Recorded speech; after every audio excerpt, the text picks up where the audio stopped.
පළමු සහ අවසන් දැනුම් දීම. මෙම ලිපිය ප්‍රසිද්ධියට පත් කිරීම දරුණු විපාක අත්විඳීමට සිදුවේ. මරණය. ආණ්ඩුව විවේචනය කර ප්‍රකාශ නිකුත් කිරීම. වැනි කාර්යයන්හි නිරත වීමෙන් සිදුවන බිහිසුණු අතවරයන්ට මුහුණ දී අත්වන විනාශයට අපි වග නොකියමු. හිතවත්කම් ගොඩනැගෙන්නෙම රසවත්කම් පිරුණ පියෝඩේල් නිවසින් එන කිරීම කිරිතේවලින් විතරමයි.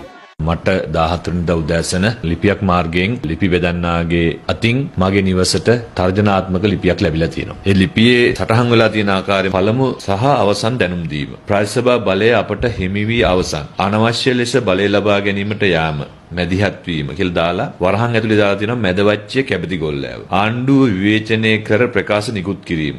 වැනි කාර්යයන්හි නිරත වීමෙන් සිදුවන බිහිසුණු අතවරයන්ට මුහුණ දී අත්වන විනාශයට අපි වග නොකියමු. මෙම ලිපිය ප්‍රසිද්ධියට පත් කිරීම දරුණු විපාක අත්විඳීමට සිදුවේ. මරණය කියලා දාලා තියෙනවා. ඒකට අමතරව මේකේ ටී කියන සීල් එක විතරක් වැදිලා තියෙනවා. මේක අපි තැපල් කන්තෝරුවෙන් විමසා බලනකොට මුද්දරයක් නැතුව එන සෑම එකකටම මේ ටී කියන සීල් එක ගහනවා. ඊට අමතරව මේක ලිපි බෙදන්නාගේ කවුළුව දක්වා ආපු ක්‍රමය පිළිබඳ අපිට සැකයක් තියෙන නිසා මේකේ වැදිය යුතු අනිකුත් සීල් මුද්‍රා ලැබිලා වැදිලා නැහැ. මුද්දරයක් නැහැ කියන එක සම්බන්ධ ගහන සීල් එක විතරක් ගහලා තියෙනවා. එතනින් එහාට ඩේ ස්ටෑම්ප් එක වැදිලා නැහැ. ඊට පස්සේ ලේඛනගතව ලිපි බෙදන්නාගේ කවුළුව දක්වා යාමට තියෙන එක ඕටෙක් කරගෙන ගිහිල්ලා ලිපි බෙදන්නාගේ කවුළුවට වැටලා තියෙනවා. ඒ නිසා මේකේ පිටිපස්සේ තැපැල් කන්තෝරුවේ සේවක මහත්මයෙකුත් යම්කිසි ප්‍රමාණයක දායකත්වයක් තියෙන්නට ඕනේ. නැතුව මේ ලිපිය මේ විදිහට තැපැල් මාර්ගයෙන් ලැබෙන්නට විදිහක් නැහැ. මේක උවමනාවෙන් කවන හෝ පාර්ශවයෙන් අපි දන්නේ නැහැ මේක මොන පාර්ශවයකින් මේක එල්ල කරාද කියන එක. 14 වෙනිදා උදේ